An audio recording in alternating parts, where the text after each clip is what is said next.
All right, I think we're going to get started here today. Thank you so much for watching today. This is another one of our live streams, and it's an Ask Me Anything event. And if you want to know how to ask your questions, you can, it depends on how it looks on your screen, whether you're on your phone or on your computer, but you can go down below, you can type in questions there, or you can probably look at it any other way. It just, there's a quick way down below if you want to type in a question, and then I'll be able to see it. When I'm answering your question, it's going to look something like this down below. So you'll see whatever question it is that I'm answering. It'll be on the screen, and it doesn't mean that I'm staying right on topic very well, but I will do my best to answer that question. No guarantees that I can, and you'll at least know what the last question is that I was trying to answer, because you'll actually see it on the screen. So that's kind of how it works. It is a little bit easier too if you can show me an @WeTheGoverned. Just type in the symbol @WeTheGoverned, and it'll be a little bit easier for me to pull it up. The reason for that is it's going to look something like this. If you see that right there, just a little bit easier for me to spot the question in the list of other comments back and forth. It's fine if you guys want to comment back and forth with each other, but in order for me to see the questions, that just is a little bit of kind of a cheat that makes it a little bit easier for me to spot the questions in the midst of a dialogue going back and forth between a lot of people. And oftentimes, especially towards the end of one of these Ask Me Anything live streams, I oftentimes have a ton of questions piling in all at once, which is great. But I have to try to get to them and try to find them and try to pick them out of a list of a lot of different questions that I'm looking at on the screen right here. So that's kind of how it works, and I'm very always thankful that many of you are willing to come in and get on a live stream and ask me questions. I know I was speaking out in Marysville recently to a bunch of people at the Reset Church, and I was talking to some people about what it's like to do one of these live streams, and I have to confess, originally I did not have a lot of interest in doing the live stream because I didn't think there were many people that would really want to watch it. And so I've been pleasantly surprised with just how many of you are actually out there and you're interested in participating in one of these Ask Me Anything live streams.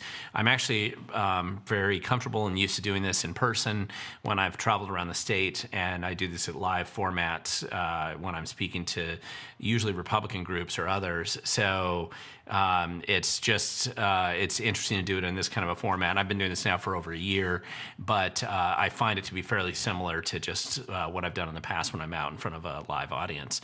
Speaking of live audiences, and something that I have told people that I'll try to do more in the future is let you know the events that I'll be coming up to and the events that you'll actually be able to see. And I will give you kind of a quick rundown right here of what some of those events are coming up. This Saturday, March 22nd, I will be at the Thurston County Lincoln Day Dinner. I'll be there. I think I'm just doing, I have a small part in the program. So if you're in Thurston County and you want to go to the Lincoln Day Dinner, you see me there.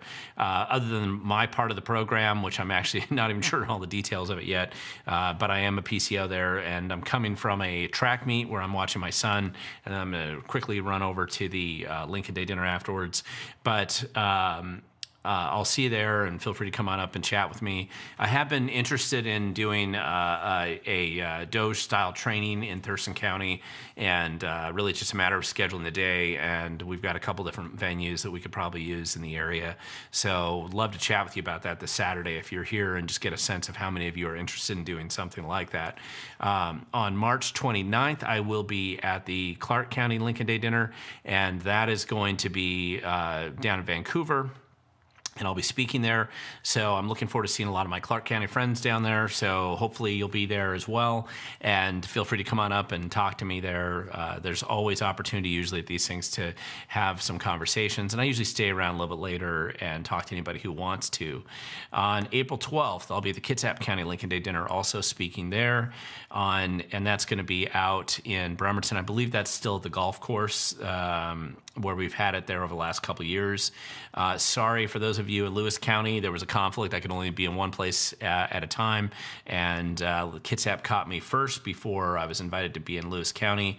April 28th looks like it's going to be an official Doge training class up in Pierce County in Tacoma. I'll be talking about that a little bit more in the details when I put up the video that I promised you last week and didn't launch, listing some of the Doge training classes around Washington State. So it'll be the Doge Washington training, and that date looks like, once I get final confirmation with the Pierce County group, I'll probably post a video up and then start adding in the other dates for Marysville and Spokane and some of these other locations around the state.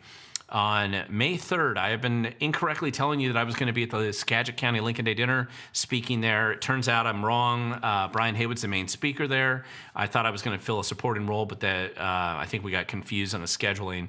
So I may be doing something else that day. I'm still nailing down kind of some of the details. I might be in Eastern Washington at one of the Lincoln Day Dinners over there. Still working out on whether that can logistically be done. On May 17th, I will be the MC at the Pierce County Lincoln Day Dinner. So looks like I'll be in Pierce County multiple times over the next couple months. And on June 9th, I will be at the Silverdale Seebeck Women's Republican Club meeting. That's on a Monday. It's a lunch meeting. Love coming out there. Haven't been out there in a while. I won't get into anything past that date because it seems like quite a ways out there on the calendar. And probably the next time I'm doing a live stream, I'll be having a couple of the Doge training classes that I'll want to be outlining for you and talking to you about. Just so real quick update here. When you see me at these events, feel free to come up and approach me. Same with if I see you out in the public. Odds are you're going to see me and I may not recognize and know who you are because I'm talking to a camera screen right now and I can't see you not the same way that you're seeing me. So I always appreciate when people come up to me in public and talk to me about watching the videos or see me on these live streams. I like to meet people out in public, and I usually do every week somewhere where I'm at, run into somebody who is watching me. But I met a lot of good people out of Marysville. It was really fun to just chat with everybody out there, talking about some of the things that are going on in Washington State and the significance of the issues and how they impact us. Now, I'm going to also mention there's two other things. I did two videos today. One was about the Inslee and his good buddy that he had basically released from prison early and unfortunately decided to go back to his criminal ways and was recently arrested for 11 felonies, including attempting to sell a huge amount of fentanyl and cocaine and crack, and had stolen guns on him and all that good stuff. It was also the Black Lives Matters treasurer for Washington State. So it was a kind of a sad story, but it certainly was one that highlighted some of the problems with the approach that Democrats in Washington State have had with the criminal justice system in general. And the second video I had is about the sudden departure of Ferguson's legislative staff and what that may or may not mean in Washington State and trouble in paradise inside the governor's office and the disputes that he's openly having with the state legislature right now, specifically the Democrat caucus. So let's jump into this. Let's get into a couple of these questions. And as I mentioned before, feel free to, if you haven't asked questions before, this is your chance before we get too crazy and the questions start flowing in. But the questions will appear down below, and I will do my best to answer them. So let's jump into this first one. Jack Paudler is asking a question. Did you feel like Washington State is going down a whole different road than even some of the crazier states are going? Just a feeling I get. I don't actually think that Washington State's too much different than other states that are run by Democrats right now. And it's not always a partisan thing, but in this case, the partisan distinction when it comes to policy proposals is quite dramatic, and it hasn't always been so. Historically, you would oftentimes find Republicans that may have said that they were Republicans when they were elected to the legislature, but they would tend to do more things with the Democrats. You had Democrats that were elected that tended to do more things with the Republicans, and you would have maybe 10% of each caucus that would cross over frequently. And because of that, it allowed this perception anyway of bipartisanship or policy ideas that were clearly, they had some crossover attraction. And in Washington state, what you're seeing, and I'm seeing the same thing in a number of other states around the country, that I think largely as a result of what we call Trump derangement syndrome, but really it's an exceptional overreaction to the election of Donald Trump and kind of this bitter sort of effort where these legislators are kind of acting out like the equivalent of a child's temper tantrum in the legislature, proposing crazy, dumb ideas, oftentimes really dumb ideas, and it seems crazier and unhinged more than even normal. I will point out, though, and I think this is important to remember, and we can probably talk about some of this today because I anticipate people will be asking about this inevitably during the live stream as we proceed, but the issue is we're having a lot of these dumb and bad ideas that come in, and they just die in the legislature. So a lot of them, they have cutoff points where it has to get out of the House. It really depends on whether it has an impact on the budget, or it has to have a companion bill in the other House. And so there's a number of different cutoff points where things have to be out of committee. I mean, this is kind of set down in statute. Now, it never really totally kills the bill because we have a two-year cycle here. And so what happens is whatever the 1 year, whatever bill is proposed 1 year still technically is alive for the second session. So it could still come up again in the next session in 2026. But fortunately, we're only about 6 weeks away from the end of the legislature right now. So the craziness is probably going to continue for a while, but it's starting to get narrowed down to a couple of limited bills. Also, the dirty little secret, unfortunately, about the legislature, and this is what you're going to find the closer you dig into it, is that most of the time these legislators actually don't look at they don't write the bill themselves. That pretty rarely happens. Most of the time, a special interest group or somebody that's a subject matter expert from the outside or a lobbyist group or somebody else actually writes the bill initially, at least the first draft. And then the legislator basically goes to nonpartisan staff. Staff might tweak it up a little bit. Sometimes the legislator doesn't really even look at it, especially if it's a complex bill. Staff writes on it. There's usually behind the scenes discussions on it, and sometimes they very truthfully do put out a bill they have no idea that they sponsored. Or they'll know they sponsored it because they had to sign off on it, but they won't necessarily know what's in the bill, which is why you see like a deer in headlights frequently where legislators are confronted about the content of a bill that they sponsored, and you can tell that they're confused by it, and it's probably because they never read it. And so I really think that a lot of these bills, some of the crazier ones in particular, are oftentimes some of the bills that we see coming out. They've never read it before. They sound crazy because they were crazy. Nonpartisan staff's not supposed to make a judgment call on the bills. They're simply supposed to confine the language to proper form and how it would actually fit into the standard approach that writing, whether they use shall or will. I mean, there's different terms that they're supposed to standardize. And so technically, a lot of the crazier ideas, they die pretty quickly. If you remember a couple years ago, there was the bill that Tara Simmons and, who was the 11th Ledge District? I can't remember the guy's name anyway, but it was the drive-by shooting bill where they decided that they wanted to water down the penalties for drive-by shooting and, of course, encourage more drive-by shooters in Washington State. Made national news. It was a stupid bill. Never got anywhere. Died in committee and never got anywhere past that. They were dumb enough to actually sponsor it and presumably knew something about what they were doing, but probably they hadn't fully read it through, and I didn't see him bring that bill up again in the session. They brought up lots of other crazier ideas in the kind of pro-crime caucus, but that's the kind of thing that you see out there. And I don't think that our state is necessarily any different than other states that are run by Democrats in the sense of this kind of just unloading of all these crazy ideas. It's really more of an overreaction to Donald Trump being elected and some of the drama that goes along from there. So let's jump into another question here with Christine Lagerstrom. What's your take on 1596 regarding the reparation bill for marginalized peoples? I think that's a stupid idea, of course, and it's crazy. I'm sure that there's some lobbyists out there that get some kickbacks for getting the bill proposed here, and of course the legislators that decided that this was a genius idea This is essentially the $120,000 assistance with a down payment program for people based on race. It's so obviously unconstitutional and illegal that I don't know if they're just proposing this just to have it go. I mean, probably somebody there likes it as a policy, but I can't see how it doesn't get struck down, even at the federal level in this case, even though it's a state law. So we'll just see what happens, but it's kind of a crazy idea.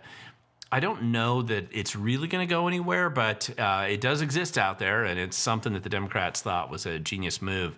To some extent, throwing a lot of these crazy bills out there hurts the Democrat policy agendas because it does take up all the oxygen in the room when they're having to argue over crazy and absurd ideas.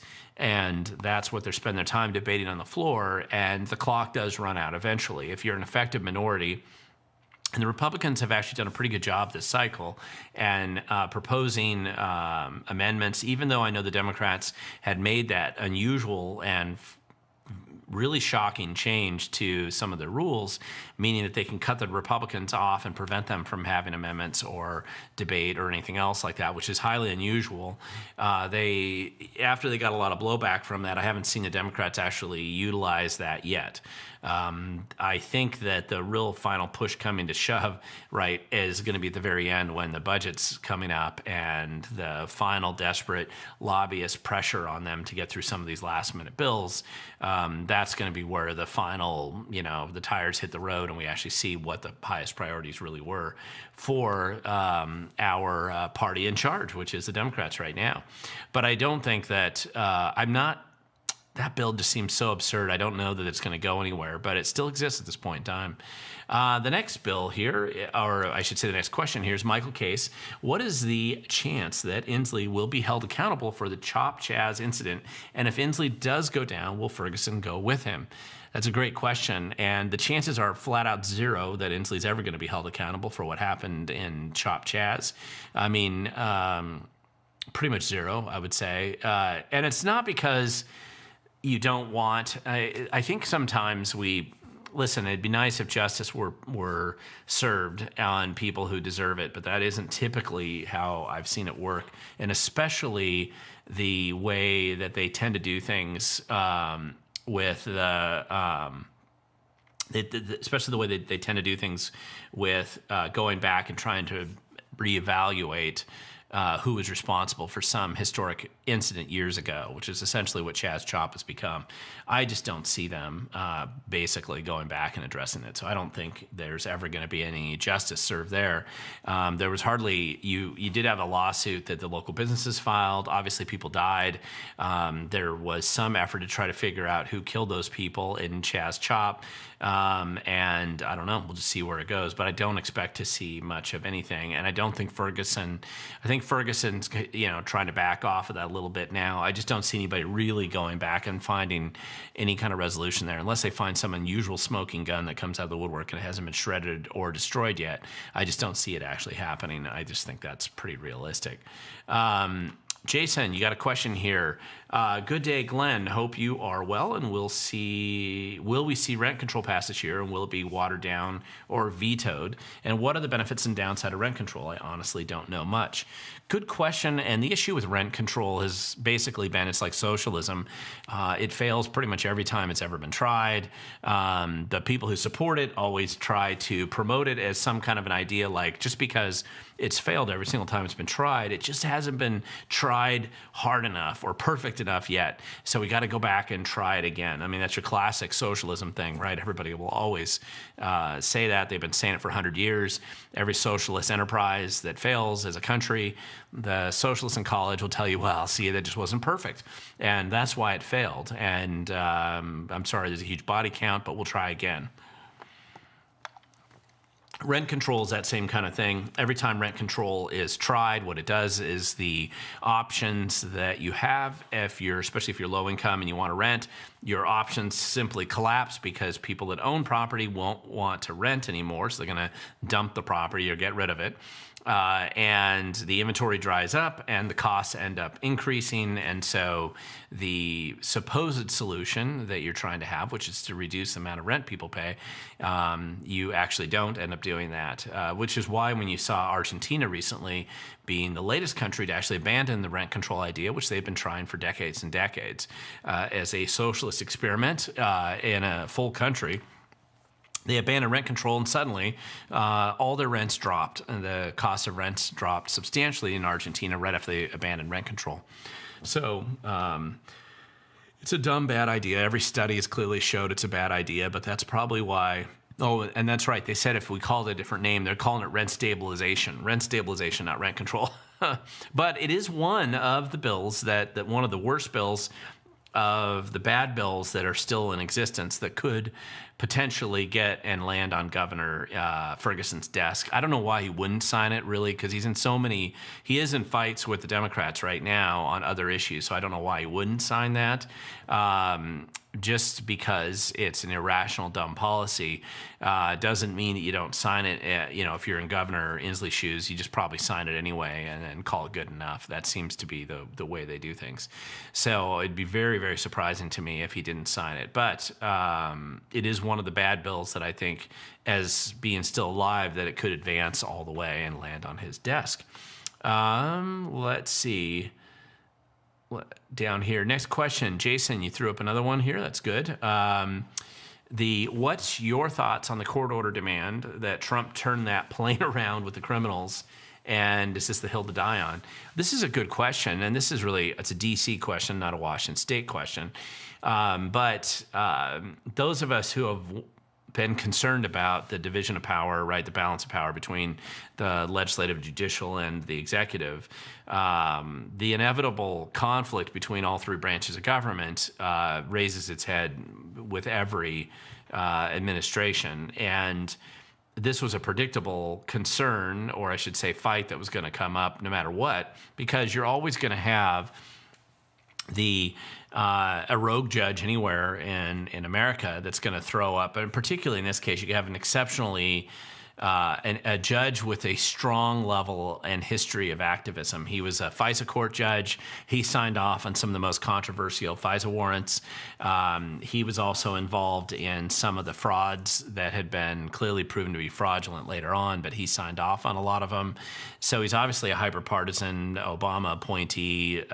The argument that basically interfering specifically with the president's ability to deport obviously bad people out of the country seems to be an unusual hill to die on. If this is the political hill they want to die on, it seems like at least on the Republican side of the equation, if you're in the Trump administration, it seems like a good one to fight over. So we'll see where it goes, but it is a pretty big deal, and it's kind of that ultimate battle. I think right now, at least, I realize there's a number of these things in court, but this seems to be one that there's a clearly significant outcome based on the decision in this case, and it's going to probably go up to the Supreme Court. Now, obviously, John Roberts has been critical of the effort to try to impeach this judge, or at least concerns raised about this judge. If it was just one decision, I don't think that there's much of a history in coming after this judge, but this judge has a long and lengthy history of just being clearly biased and hyper-partisan in his decision-making process at a level that's pretty exceptional for even judges, even back on the East Coast. So I think that it's going to be a significant issue that has to be addressed pretty quickly. The courts are going to have to decide, does the executive authority in the president's office, do they have the ability to deport violent terrorists or criminals, regardless of anything else? I mean, it's a great question to get answered. I didn't think we had to ask that question again, but if we have to, now's the time to answer it.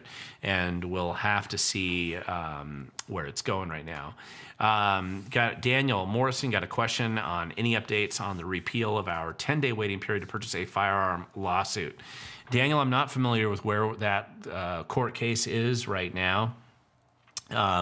There's a lot of different lawsuits out there, but that is not one that I'm super familiar with as far as where it currently exists in the legal process. So there are some other people watching this channel frequently who probably have the ability to add some input to it. So I wouldn't be surprised if you see some other people making some commentary, and some of them may be knowledgeable enough about where that's at that I would pay attention to what they're doing, but I don't have any updates on that for you. Sorry. Presley, you got a question here. How bad is Ferguson doing?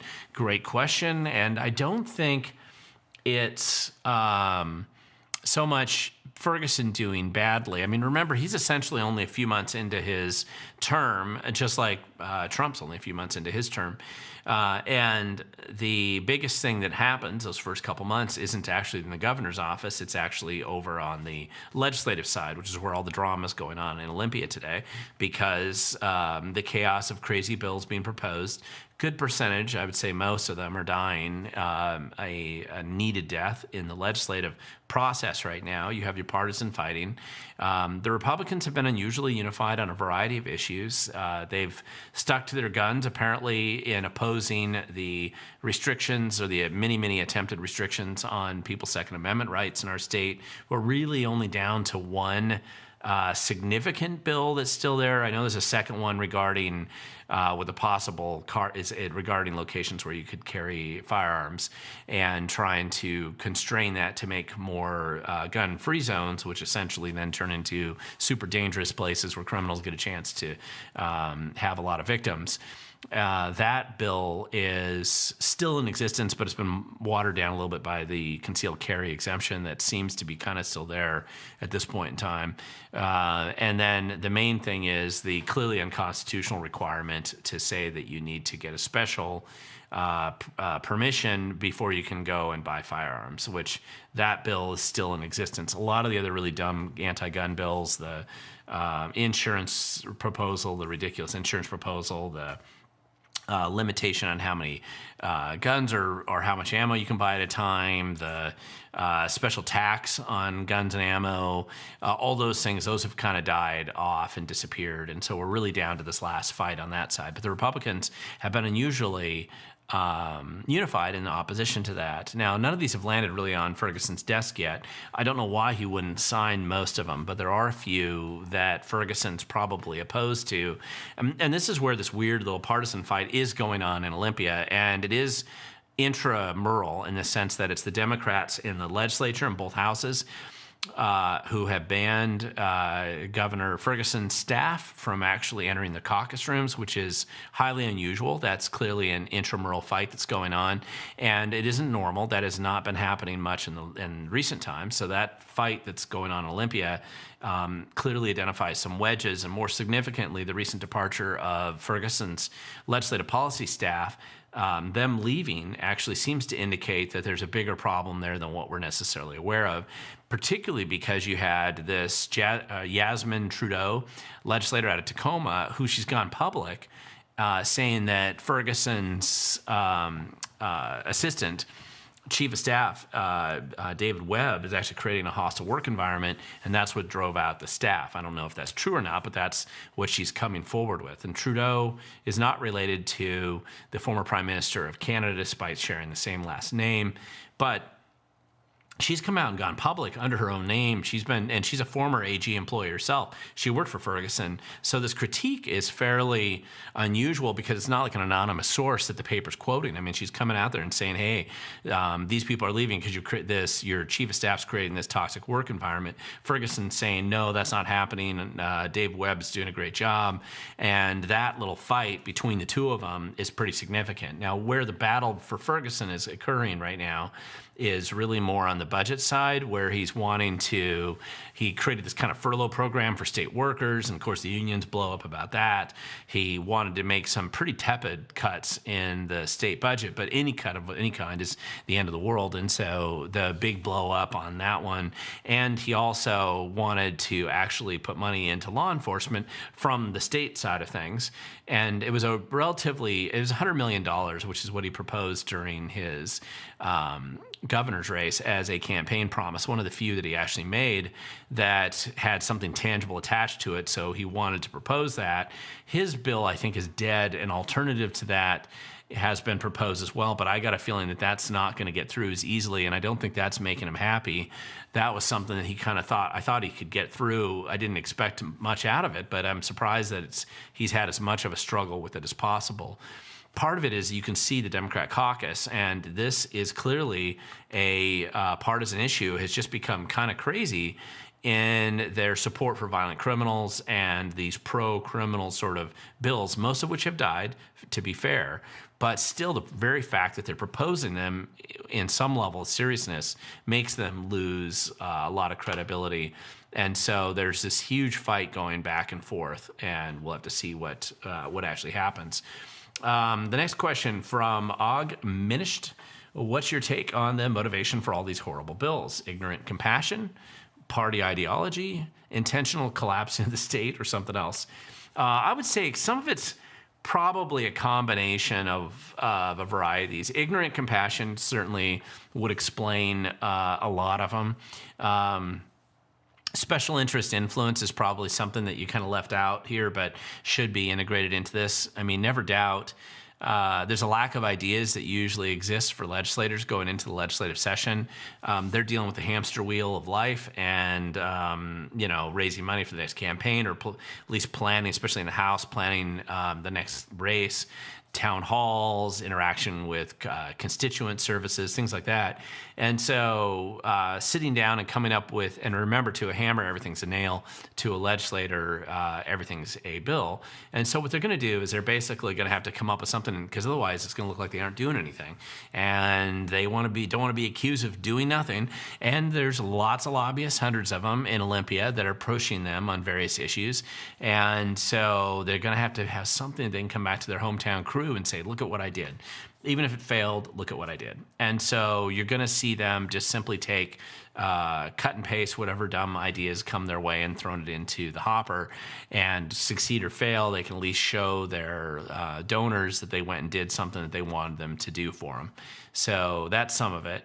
Some of it's going to be party ideology. Remember, legislators are like anybody else, and in particular, this cycle where the Donald Trump election, the Doge drama coming out of D.C. and inevitably cutting off federal funds to the state, all that kind of stuff tends to play off each other. And in the world of social media sound bites, they're going to have something that they can basically play for their hometown crew. And so they got to be able to show they're pushing back against Trump, or they're fighting Trump, or they're fighting Nazis, or whatever it is they want to make up at that point in time. And so that's why you get a lot of dumb bills there. Some of them, like the banning taxing cow flatulence and things like that, I do think that's out of just, I don't even think she read that bill when she proposed it. And that one died too. So some of them are just dumb, right? Anyway, that's how some of the stuff goes. Then Michael Case, you got another question here. How hard would it be for the Washington public to form a lobbyist group for themselves? And is there a process that the public can learn? Well, I mean, here's the thing. You have grassroots lobbying that exists as a potential. Now, whatever that means, because there's no such thing as like the public just creating a lobby group for the public, because there's always a faction. There's always special interests. Go back to the Federalist Papers. Originally, in the founding of the country, there was a obvious recognition, as much as they warned about factions. The reality is you're going to find other people that have a similar cause that you do, and then you're going to work together with them on that cause. It doesn't necessarily have to be a partisan cause. It could just be an issue that affects you because it affects all dentists, or it affects all farmers, or it affects all property owners, or it affects everybody who has a car. Whatever the issue is, you basically align yourself with similar people who have the same concerns that you do, and you organize together and you go in and you convince your local legislators that it's a bad idea or it's a good idea. And that's the pushback. And inevitably, there's usually people on the other side who are pushing back against you because they don't like that idea. They have the other perspective. So there's no such thing as like a public lobbying group. There can't be. There's really just issue-based lobbies that are focused on very specific things. And even within those issues, there's great divisions. I was on the Farm Bureau State Board for many years. I was several years in the State Farm Bureau. I was on the Ledge Policy Committee for a while. I've been involved in some of the farming stuff for a long time. And within the farming world, there's lots of divisions amongst farmers. There's the big corporate farms that have a totally different agenda than small farming operations. If you are farming shellfish in Puget Sound, the concerns that you have are very different than somebody that's a wheat farmer over in Othello.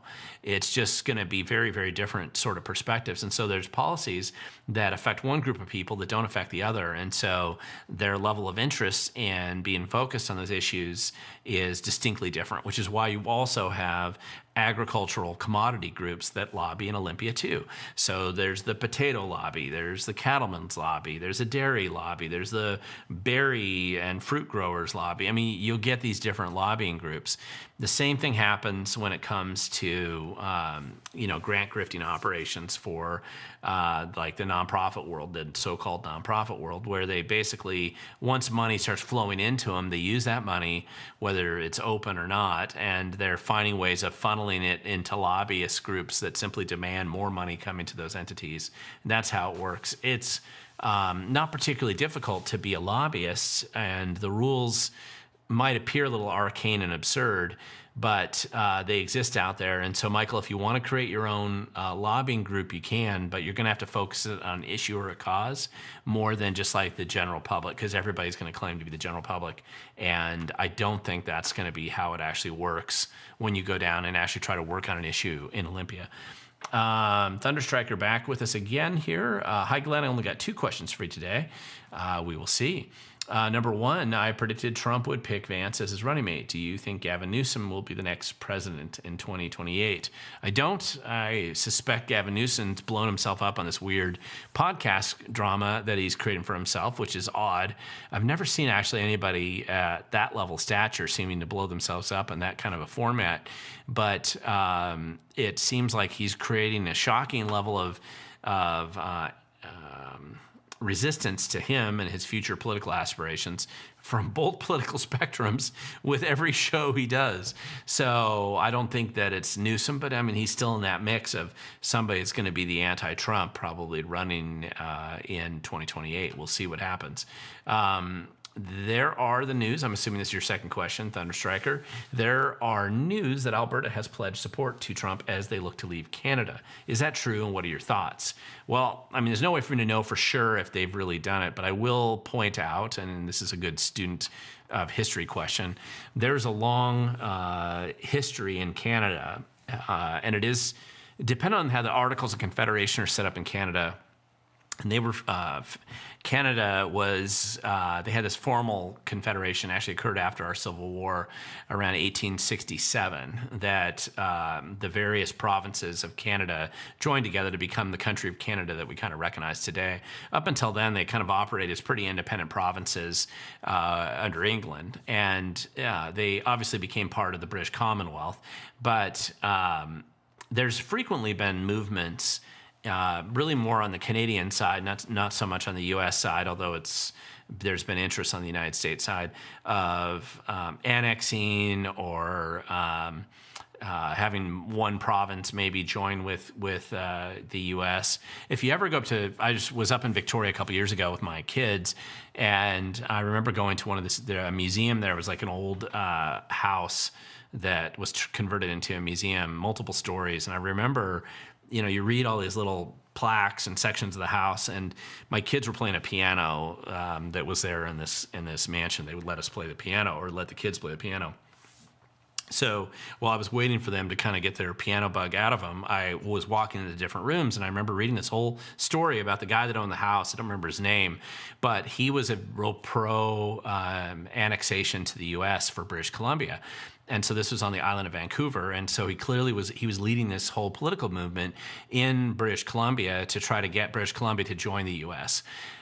I think movements like that have existed in Canada for well over 100 years. It's not unusual. Alberta is culturally and economically tied into the U.S. pretty strongly compared to a lot of the other provinces. I would say Alberta and Saskatchewan both would probably be very similar when it comes to this. And so it wouldn't surprise me if there's a serious movement up there to do it. What I don't know is what the legal ramifications of the Articles of Confederation in Canada. I don't know what that kind of creates and what kind of drama that kind of creates for them. And it isn't even clear to me that America would really want the Canadian provinces to join the U.S. However, if they did have to pick a province, Alberta and Saskatchewan, a couple of those kind of middle western provinces are the ones that would be probably pretty attractive because the natural resource integration and energy production that exists there, I think that would probably be interesting. I just don't know how truthful or realistic it is. I do think that inevitably, regardless of this tariff drama, and those of us who live in a state like Washington, where we're neighbors with Canada and maybe have spent a bit of time across the border, I have. I even had a job up there working for a startup company years ago, so I spent a lot of time in Vancouver. You realize there's fairly high levels of integration between Canada and the U.S., even if the two governments are pissing and moaning back and forth over whatever drama's going on at the time. So my guess is that whatever ends up coming out of this, you'll probably see more integrated economy between the two countries than has ever been there before, regardless of whatever headlines people might want to see right now. It just seems inevitable. The two countries are pretty much locked together when it comes to energy and natural resources and economy and cross-border economics, and most of the other differences that exist are political and relatively minor usually to resolve. So it seems kind of inevitable, but we'll see what happens. Here's a question from Jerry Payette. What changed as Bush Jr., Clinton, Obama never had the problems that President of the United States, Donald J. Trump, and rogue AGs, judges thinking that they have the authority to override our president now, and what changed? And I'm assuming you mean your thoughts, but what I think has changed is that, and listen, I don't think that it can be dismissed at all right now, the difference between the previous presidents that you've mentioned there, Bush, either Bush really, Clinton and Obama.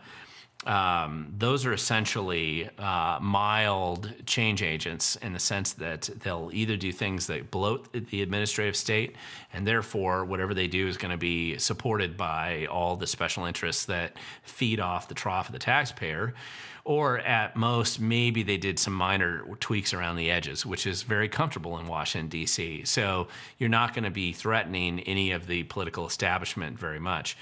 I think when Donald Trump was first elected in 2016, because it surprised so many people, probably surprised him, he goes to D.C. and he's really unprepared for the environment that he was jumping into and the shark tank that he was kind of swimming in, and also I think that he was considered an insult to the comfortable kind of bohemian, government establishment. The last thing they wanted was somebody to come in and pee in the fishbowl. And so they viewed Trump as being this uncouth person. And so they were happy to do whatever they could to undermine him. The interesting and weirdness about all this, and why I think this cycle is so totally different right now, was that the overreaction that you saw the DC establishment have with Donald Trump when he first got there has sort of created the monster that they fear today. Had they just simply absorbed him into the blob and pandered to him a little bit more, and I think that you would have had 2 cycles of Trump and he'd be gone right now, and you wouldn't have had as much change as I think we're going to probably see now. And this is just those unintended consequences of bad behavior, I think, that you're going to see play out. There's a really significant likelihood that we're living in highly interesting times right now that are not, even looking back in the historical precedents, I think where we're faced with a recognition that the abuse of the administrative state and this direct conflict of this internal established DC entity against the barbarians at the gate, which is essentially what they would view Donald Trump and Elon Musk and those of us who might want the smaller government, the sudden impact there is just huge. And downsizing, those of us who cared about liberty and freedom for a long time, we want to downsize government, but you're not going to do it in a friendly, nice sort of patty cake, behind the scenes sort of way. It's going to have to be pretty aggressive, because when you start taking away billions and hundreds of billions and eventually trillions of dollars away from whatever established entity, doesn't matter whether it's defense contractors or grant grifters or the political establishment or the bureaucracy that exists primarily to perpetuate itself, when that money dries up, they're highly threatened. And I know on the show we've talked a lot about distributed cost, concentrated benefits issue, where those who feel like they benefit the most from the money that's coming in, they will do anything because that's their life. Their sole reason for existing is to extract that tax cash. And when that tax cash is threatened or goes away, there's probably almost nothing they won't do to try to retain it and hold on to it. And the distributed costs, which is you and I and everybody else in the country, our little piece of that isn't worth dying on that hill usually to ensure that we save that money. And so when the fight gets bitter enough, people leave and they abandon the fight. And I think right now you're in kind of an unusual death match between the bastions of the political establishment and change agents that are willing to come in there and break a few things in the way of making that change. Doesn't mean they're perfect. It doesn't mean they won't make mistakes. I think they will, but it's inevitable that we have to downsize the state, if for no other reason than because there's actually not an unlimited amount of money in the world, despite MMT, the monetary theory that Ocasio-Cortez and their various lefties like that believe in. And the reality is that you do eventually run out of other people's money, and those other people don't want to keep giving you the money for the stupid things you're wasting it on. So, man, we're just in this unusual battle right now, and how that trickles into our lives is going to be big, and it's going to be generationally impactful, I think. So we'll see. Jason, have you been following the I-5 bridge saga so far? Clark County removed an appointed C-Tran council member because they wouldn't vote the way they wanted. Yeah, I have been tracking that. And this is kind of the CRC, which is the Columbia River Crossing Bridge drama from the 2010 all the way through 2014 kind of era. It's a repeat of that, basically, just with bigger dollar symbols, and still an effort of TriMet, which is the light rail project that's failing and losing money in Portland. They want to by any hook or crook, but get it over the river into Washington so the taxpayers of Washington can subsidize their failures. And every approach that TriMet's taken from the Oregon side with this light rail thing has just been dishonest and corrupt from the beginning. And resisting that, I think, is very important. And so you saw somebody, Belcott, who was on the C-Tran board from the Clark County Council. She voted against it. The council decided they want this boondoggle, and so they've removed her. It's not actually clear they have the legal authority to do that. It's clear they have the legal authority to appoint it, but it's never been clarified that they have the legal authority to remove her, and so that drama is going on. But the big push behind this is that it's all about the light rail. It's a light rail. It's just simply this light rail kind of mafia out of Portland, and those who feel like they're going to profit from it on the Washington side, trying to find any and every excuse to stick that light rail into Washington, rather than actually look at it from a congestion relief or an expansion of the capacity of bridges to provide us some alternative to crossing the Columbia. And we do need more bridges, I think, going over the Columbia River. And you've also seen now this recognition that you can just apparently invent all kinds of dumb approaches to bridges and spend a massive amount of, completely absurd amount of money on it. They had the Hood River Bridge down the way, which is another bridge that probably needs to be replaced. And that bridge, instead of really significantly increasing the size of it, it started out at like $300 million, then it became $1.2 billion. Now it's going to become, $1.8 billion. It keeps getting bigger and bigger every single time they look at it. And it's a simple 2-lane bridge that they're trying to replace there. It would make sense to me if they replace it with a 4-lane bridge. At least if you're going to go through the effort, you've done your core infrastructure support to get that bridge put in. That makes sense. But to spend billions on a bridge that essentially is just going to add bike lanes to the existing traffic pattern that you have, it doesn't make any sense.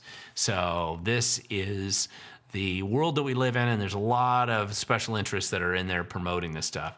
Jack Paldler, did you hear about the gal? Yeah, this is the basically same question here, Jack, that Jason just mentioned a little bit earlier, so I won't repeat it. Jason, again, California pulled the self-defense ban. Even the local media is calling it that. Or will the legislature pull a fast one and ram it through? Every town has its fingers in this one. Yeah, and I saw that. California had that dumb idea where they were trying to make it close to illegal for you to defend yourself, which is on its face absurd and obviously illegal, but that's never really stopped California before, nor has it stopped the Democrats in Washington State, or Oregon, or Colorado, New York, New Jersey, California, Massachusetts, all these other states. That being said, they did pull it, and that idea is dying quickly. Now here's a question. Steve Morcat, what do you think of Senate Bill 5085? I don't know. I don't have them all memorized, so you'll have to detail a little bit more of it. I probably would know what you're talking about if I knew the policy associated with it. And I don't, when I'm doing this, you can see me on a live stream channel here. I am not trying to look up every single bill, and I don't think it's a good use of a live stream to do that. But if you have the specific knowledge or detail of what bill you're talking about, I can give you whatever feedback I can. Thunderstriker, there you go. I knew you were having to ask another question. Do you think that we should have a limit on presidential term limits? And that's an interesting question, and I'll tell you why I think it's interesting, is that we did not historically have a limit on the number of times that a president could be reelected until after Franklin Delano Roosevelt decided to run 4 times. And from the 30s to the 40s, right, I know he died in the middle of his 4th term, but he nevertheless was elected 4 times. And the primary driver behind term limits at the presidential level was truly the Republicans, because they really wanted to get that term limit imposed, and which they ultimately did. And they modeled it on the 2-term idea because that was how long George Washington served, and he felt like that was plenty of time and to be in the seat of the president, and we shouldn't have anybody longer than that. I don't have a real strong opinion on term limits as much as I used to, and part of the reason for this is that absolutely it's true, the longer a politician's in office, typically they go off the rails and then become part of the problem, even if they're elected for good reasons in the beginning. It just seems like that's going to be where that's going to be what they do. However, the minute you impose term limits, the net result is that you suddenly empower the unelected bureaucracy to dominate the show. And in many of these cases where I'm trying to help people in local government overcome some of the corruption and the problems that are occurring where they live, the bureaucracy and kind of their own constituency, they basically are running the show, and the elected officials are window dressing at best. And so using term limits is a way to rotate through elected officials to give the, pretense that there's some kind of representation. Well, the bureaucracy does what they want with almost no oversight. This becomes a bigger problem for the ability of people to have a self-governance model for where they're living. And so that's kind of one of the issues, that term limits doesn't really solve that problem.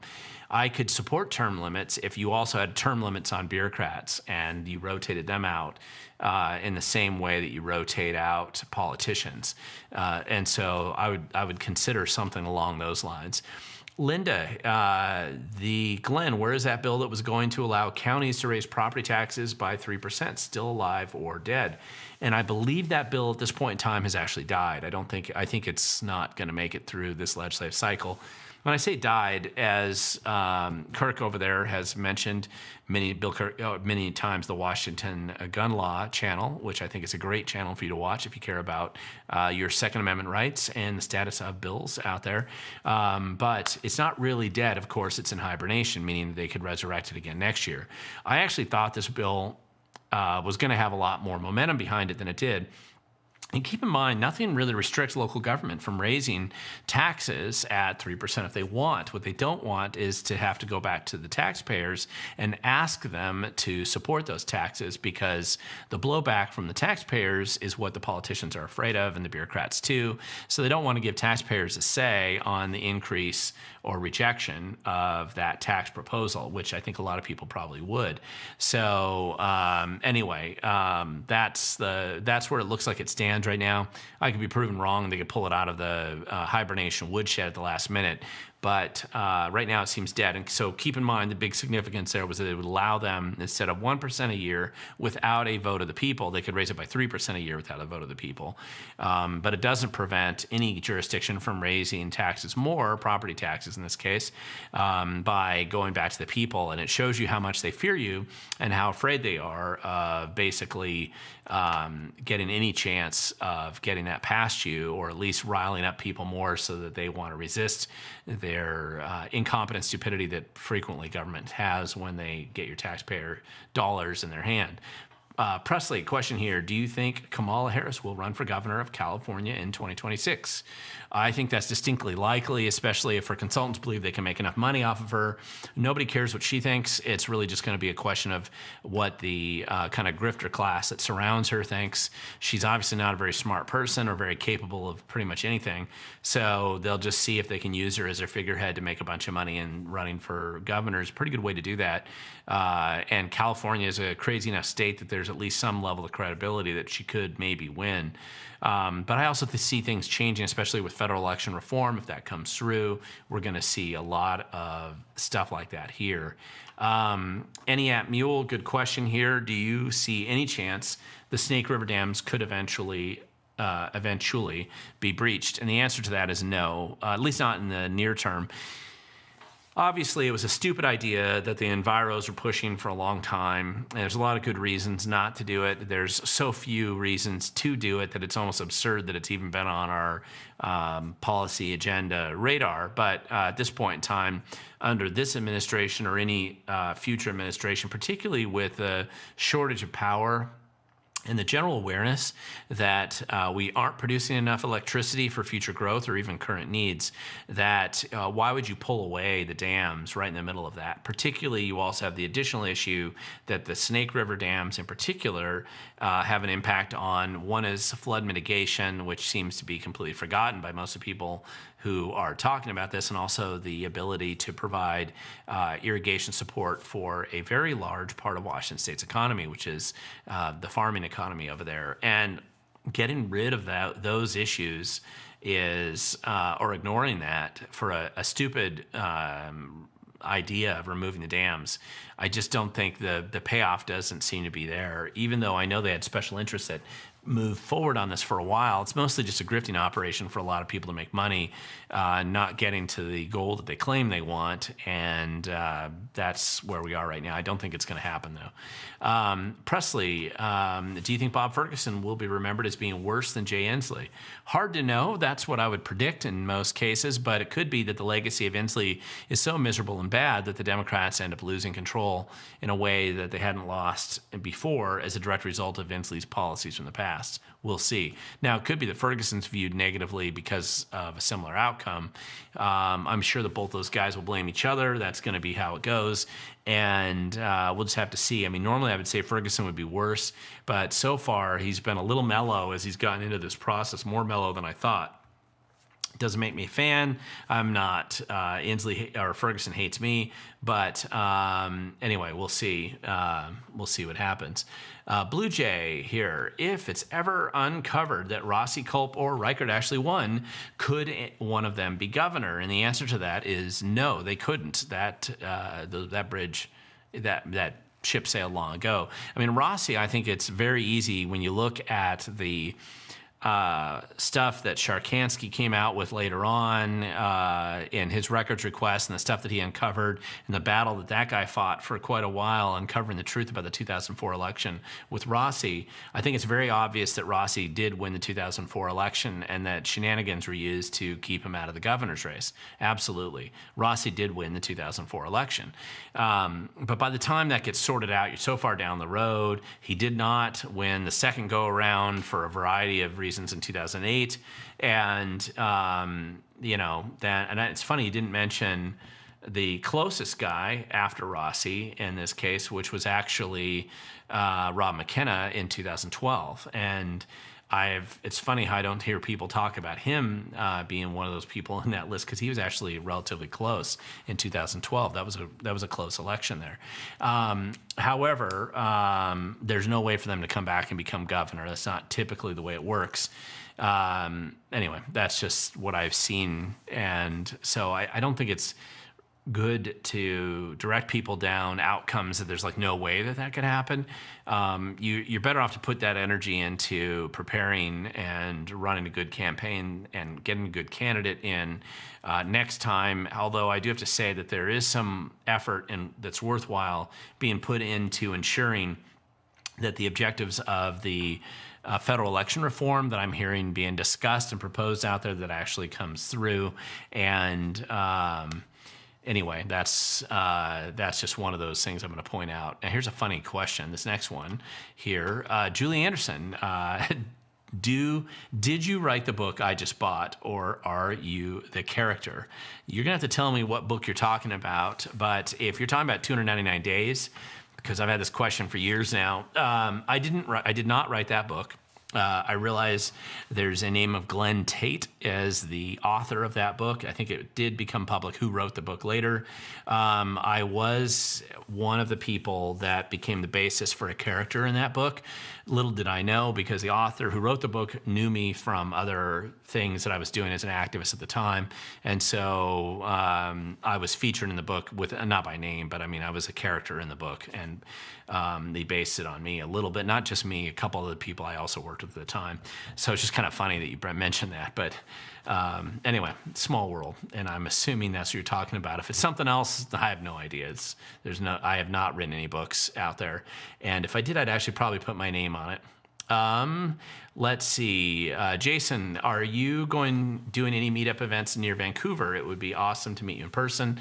I will be at the Clark County Lincoln Day dinner on March 29th, so I'll be speaking there. So if you are there as well, Jason, please make a point of coming by and saying hi. I would love to see you there. Met a lot of people up in Marysville that I've only seen as people who are only interacted with as questions on this program, so it's always fun to meet people in person. And you can tell me if you think I'm as tall as you think I am when you watch these videos. I don't know why, but for some reason, apparently I'm told that when people have seen me on the videos and they see me in person, I'm taller than they think I am based on seeing me on the videos. I don't know that it's that. It's just funny that would be how you would feel it. But a number of people have said that same thing. So obviously the camera must make me look a lot shorter than I really am. Otherwise, you can tell me when you meet me in person if you think I'm the same guy that you see on this channel talking to you right now or attempting to answer your questions as best I can, or if I'm somebody totally different when you see me out there in person. Do you think Inslee's felon will get off easy? Knuckles, this is also, will him testifying at Congress and getting arrested 2 hours later have any effect at shutting down the bills of Simmons? So this is a good question, and for those of you who haven't noticed or aren't aware of what he's referring to here, this was the guy, Percy, who was basically somebody who was arrested and convicted and put in prison in 2002 for attempting to hold up a drug house. And it was a violent holdup that he attempted at the time. So he was in prison for 17 years, and Inslee gave him clemency in 2019. Guy gets out, becomes the treasurer for Black Lives Matter, becomes an advocate and activist trying to reduce incarceration times and all this other stuff. A good leftist and a good activist leftist at that, but still a story of redemption, which everybody kind of enjoys, seeing somebody who's a criminal turn their life around, or apparently do so. In his case, because he was just arrested last week for 11 more felonies, apparently decided to get back in the meth game, and he had enough meth to on his person at the time to kill 278,000 people with overdoses, plus the cocaine, large volumes of cocaine and crack and stolen firearms, and obviously being a major dealer, the way you had the measuring equipment there to divide it up and apparently sell it to your kids and neighbors. Why this guy went back after getting like the golden ticket and the get out of jail free card and the ability to make a ton of money, probably as a lefty activist, as much as he wanted, and instead he decided to go back to a life of crime. It's sad, it's ridiculous, but that's what happened. And a lot of the Simmons bills, I think, are going to have died already. And Simmons is Tara Simmons out of Bremerton. She's the legislator from the 23rd who was a convicted felon herself, and who turned her life around and got a law degree. And everybody's super excited about the fact that she was elected to the legislature. It was this big kind of turn your life around world. And then instead of being somebody who cares about victims, she seems to primarily be focused on taking the most violent and horrible people in the world and making sure they can get out of prison early and unleashing them on the community so that criminals can run the show, which doesn't seem like she's gone through her rehabilitation very well, and she's demonstrating that every time she's in the legislature. Presley, do you think Washington State will ever have a Republican governor again? And the answer to that is inevitably yes. If New York has had Republican governors, and they have, and California does, and they have, and other states like that have, then Washington will eventually be one of those states as well that does elect a Republican, as long as it seems like it has been since the 80s that we've actually had a Republican governor. Now, just because the Republican label is attached to it doesn't make them a good governor, but it would be something that would change from the experiences that we've had lately. What I do think could make a fairly significant impact on that is if the Democrats seem to continue to go down the weird roads they're traveling, declaring a war on girls' sports, destroying the education system as fast as they can, encouraging more crime, the grifting operations, the inevitable collapse of business in Washington caused directly by the dumb policies that they've been pushing through. Eventually, you create this perfect storm where even the Republicans are able to run a campaign and win in Washington. This is particularly true with Act Blue collapsing, as I've done on my previous videos, and also the reality of the federal election reform if it goes into place, and how it sort of, those two things really do change the dynamics here. Still waiting for the light rail to connect between Seattle and Bellevue. How long had they been working on that? Well, they've been working on that for decades, and I don't expect them to finish anytime soon. Remember, for the bureaucracy, the process is the priority. Outcomes are unimportant. I think that was Thomas Sowell who said that, and I think he was accurate. The corruption and incompetence of government's impossible to exaggerate. It never really ends, and the only way you can reduce it is by reducing the size of government. The light rail disaster that we've had in Washington State has truly been one of the greatest malinvestments that we've made with taxpayer funds in many generations. So someday they'll be writing about what a disaster it's been, but meanwhile, they still have to tie up the I-90 bridge and waste their time on it, and it will not be better for Bellevue when and if someday, when they're ever able to actually run a train across, assuming they still have any money left by that time, we'll see how it goes. Let's see, Beth Wood, do you see an answer to the activist judges stopping the Trump agenda? And do you have a perspective regarding the EU countries hammering us as a country and yet giving money to Syria? Yeah, I mean, obviously, Beth, this is more of a question. I usually do questions like this that are focused on Washington State. But again, it's an Ask Me Anything video, so you can ask me anything you want.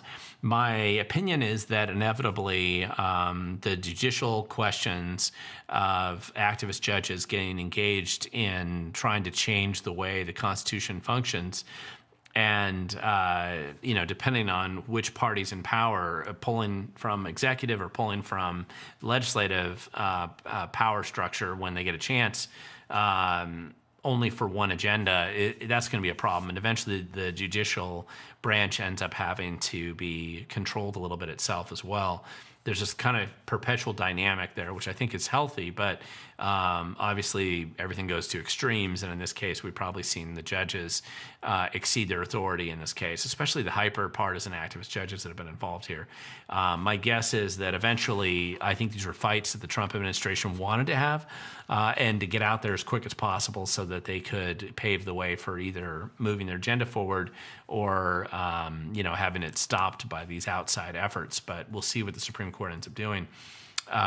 This is going to be quite a thing. Let's see. Brown Sugar 2083. I wouldn't be surprised if state's the first to adopt an annual thing like the purge. That's pretty funny. I don't see that happen anytime soon, but it's always good for you to throw out crazy ideas out there. And again, with the Democrats here, I guess that's not totally unreasonable. Let's see, Presley, who do you think the Republicans have to run in the future? I know it's early, but hopefully there are people to run in Washington State, which is the second part of that question. And, I think there's a lot of different potential candidates on the horizon. I don't even really feel comfortable yet necessarily talking about them right now. Obviously, people have talked about Brian Haywood doing it since he's done so much work on the initiatives, but... and I'm sure there's others out there that are interested, but we'll have to see. And we're still a number of years away. People, you're going to have the capability if you're going to run a gubernatorial campaign in Washington State. You're going to have the ability to demonstrate some level of credibility with the voters in Washington State on why you should be elected. One of the things to remember, I think, too, about campaign in Washington is that for the most part, that we're going to be looking at the 2026 midterm races. And if you see a bunch of Republicans win different ledge seats and Senate seats around the state, and you see possibly some turnover in a couple of congressional races, and you have federal election reform, and you have a lot of these other things going on, assuming it's something like that, you're probably more likely to have a higher quality crop of Republican candidates more interested in running. If that doesn't happen, then you're more likely to get less qualified, less prepared, less serious candidates jump in as Republicans. That's usually the way it works. How about every live stream only? Yeah. Okay, it sounds good. If you only want to limit yourself to those questions, that's fine. Could you please come to the Olympic Peninsula? This is Brown Sugar 2083 again. Yes, I love to. I was out there not that long ago.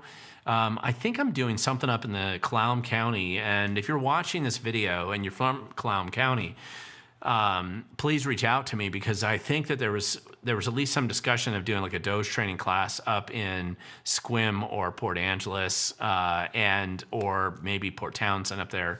Happy to come up there. Love being up in that area, and a lot of good activists up there, and I just need to be up there and get something going. If you're willing to organize it, I will probably come. Just a matter of working on the schedule, so I'd be happy to come up there. Wayne C. Glenn, why did Jay Inslee support BES, battery energy storage system, when they are so dangerous? Do you know if Ferguson supports them also? Good question. And I know, listen, Inslee doesn't care about anything other than doing what he was told to do, and probably trying to feather his nest before he left the governor's office, because in truth, he's left a bunch of garbage for Ferguson. I say this as a guy who, I filed complaints on Ferguson. I know he's a bad guy. I'm just saying that, to be fair, he has inherited a pile of junk from Ferguson, or from Inslee, left in his plate, and isn't probably the stuff that Ferguson wanted to deal with, particularly the inflated payroll issue that Ferguson that Inslee left him for, $5 billion increase in pay for a bunch of state employees that is beyond the budget, at least where they wanted the slush fund to go, and probably other drama. My sense is, with the battery energy storage systems that Inslee focused on, I don't think Ferguson's as caught up in that drama as Inslee was. But maybe it's just that he's not kicking enough money in, and we'll see where it goes. Brian Smith, good question. Howdy, what's going on with the Department of Licensing story? Good question, and we will see. I'm going to tell you, one of the things that I think affects this is exactly who is it that's going to be in the U.S. Attorney's Office in Seattle and Spokane, which I haven't seen them really announce this yet. So that's kind of surprising to me that there's a delay there. I'm not sure I'm suspecting that I understand what the delay is, but because of that, I don't think you're going to see a litigation against the Department of Licensing until they have a U.S. attorney assigned to probably the Seattle office for sure, maybe this Spokane office. But I'm a little surprised that hasn't happened yet, but that's, I think, the first domino in the series that inevitably falls when the Department of Justice gets around to Washington State and Oregon and Colorado and all the just disastrous problems with our voting system out here. So we'll see what happens. This is a great question from Jason again. Will the criminal gangbangers comply with the gun permit bill that the author is claiming that they're shooting outside their house and this bill is going to stop this? No, they won't, any more than they've ever complied with any of the other laws. But the ignorance behind the effort to take away your firearms, of course, is just something that they use to justify people that haven't really thought about it much. Obviously, it's just a lot of people that don't want you and I to have firearms. They don't care about whether it affects criminals, because if they did, they would actually do something about the criminals, which they don't care. Let's see, Steve Nilsson, do you have wild turkeys on your farm, and would you allow a subscriber hunt on your property? Oh, that's a good question. I do have turkeys on the farm. Obviously, they travel around in the timber property behind us as well. And on the neighbors' properties. I don't know that we have a big enough property that would justify a hunt on the, an official hunt on it. So that's a good question. But I have thought about doing a shooting event on the property, because we do have plenty of room for rifle, and we have a couple places in the property that are pretty good set up for long distance rifle shooting. I hadn't thought about doing a subscriber shooting event, but that could be something that we do in the future. Good idea. I'll have to check into that a little bit more. Let's see. There's a question. EY, favorite whiskey? I'm assuming you're asking me what my favorite whiskey is. Actually, I don't like whiskey, so I don't have one. But that's a good question. Dara Casey, I'm suggesting when it does become public to watch the 2025 governor's prayer breakfast that was this morning. My question is this: do you think bipartisan is a myth? And I don't know. You'll have to tell me why you think that the 2025 governor's prayer breakfast that was this morning, when it goes public, whether it's bipartisan, whether there's a myth there or not. And I'm not sure why you're saying that. So I'll have to ask somebody that was there, and they can tell me what the drama was. So it can be mysterious, or you can tell me what you think about this. Carl Jones, where can we find your schedule? Good question. I don't tend to publish a schedule. I do mention it in the beginning of the live stream, just roughly. I don't publish a lot of my activist training events because... And there's some that are happening over the next few weeks that are very specific to groups that have asked me to come out and do presentations only to their group. And so those I don't tend to publicize as much because they're trying to do small events, and sometimes they just want to have a small group that I come out and train. And I've been doing this for years, so there's nothing particularly unusual about that. But the one series that I am going to go public with, and I'll make this kind of my last question I'll answer for the evening, but the Doge training classes, because they're very specific and I've made it public that I'm going to make them kind of open to the public, that will be in a more formal video. I'm planning to kind of link them into the video so that that's at least very public, especially the Marysville, Pierce County, Spokane, Vancouver, and inevitably, I think I'm going to be doing it up in Whatcom County as well. That those will be super public. And I'm happy to come out to Clallam as well, of course. There's no limit. It's just really a matter of who's organized locally and whether you have a large enough facility that's set up to handle the training. It's an abbreviated version of the training, can be done in a weekday evening. If there's more interest in doing a more deep dive training on how to dig into some of the government funding sources and how to do your investigation, then we can do those on the weekends. Or a series of weekday nights, which I think works as well. So with that, this is funny. I will take one more question because I just saw another one pop up. What is your best advice for somebody moving to the North Seattle area? North Seattle, I'm assuming you're actually in Seattle. My best advice for that is just make sure that you have your house locked up, that your car is protected in the evenings, and that you have a good safe in your house and a good security system. And I think that's a pretty good plan. I see somebody there telling you don't move there, but if you happen to be living up there, I've had family that have lived in that area before, just just be prepared. It's a much higher crime rate than where you're moving from, most likely, unless you lived in downtown Tacoma or downtown Olympia or something, or from New York City. But basically, shoreline area. If you're in the shoreline area, again, it's kind of got the same problems because the bleed over effect from Seattle's so bad. That being said, nothing lasts forever. The crime wave that we're experiencing in Washington State's nothing compared to what I remember experiencing myself when I lived in New York City as a student, so that's much worse. But North Seattle was a nice area. It can be again pretty quickly. Things change quite a bit, but just be prepared to protect your property and make it resistant to criminal activity, and be prepared to pay absurd taxes for poor services. And that's just my opinion on that area. That being said, things change, and we're in the middle of a big change right now. So that's it. Let's, for now, we will call it an evening for tonight's live stream Ask Me Anything event. I haven't talked to my, officially set this up next week, but I think I'm going to be doing Monday night next week on my live stream, mainly because I'm doing a college tour with my daughter, and I just won't be able to do it, I believe, on that next Tuesday. So if that's the case, just to give you a heads up for those of you who watch regularly, the odds are next week I'll have to switch it to a different day or skip next week regardless. So we'll see how it's going. And regardless of that, thank you guys so much for watching. You had a lot of good questions tonight.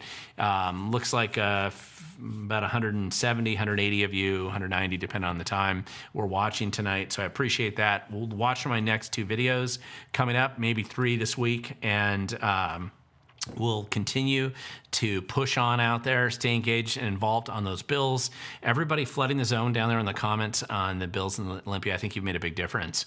So remember, I'm going to close tonight's video, as I do most of my videos. The future belongs to those who show up, engage, and be able to be involved in your local government. And even responding on the state government level really does make a difference. I've seen it make a difference. So have you. So just stay engaged out there, and we will see you next time.